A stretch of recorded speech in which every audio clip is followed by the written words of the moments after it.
President Trump carried Oklahoma by a wide margin in last year's election, and he continues to enjoy hearty support here. He likely did little to hurt his cause with his announcement last week regarding the fight against opioid abuse.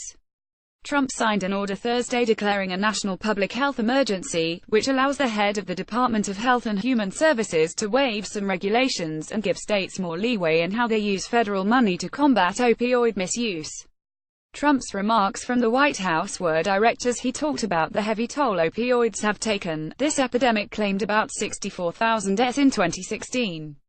As Americans, we cannot allow this to continue, he said. It is time to liberate our communities from this scourge of drug addiction.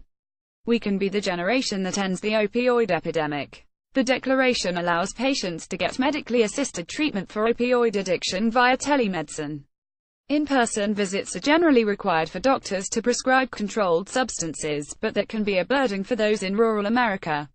Under this declaration, states will be allowed to temporarily shift federal grant money from various other public health concerns and direct them to opioid treatment programs. It also makes the Department of Labor's dislocated worker grants available to opioid addicts. Those usually go to people who are put out of work by a natural disaster.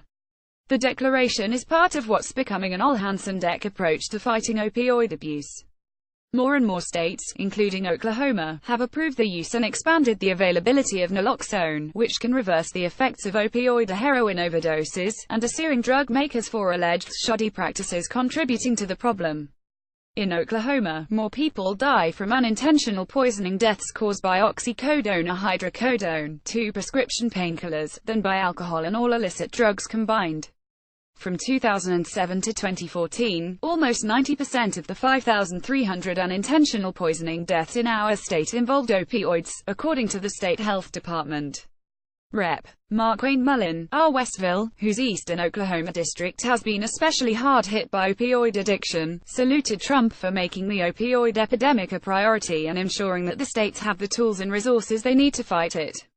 Some critics called it an empty gesture because the declaration doesn't carry with it additional federal funds, as would have been the case if he had declared a national emergency.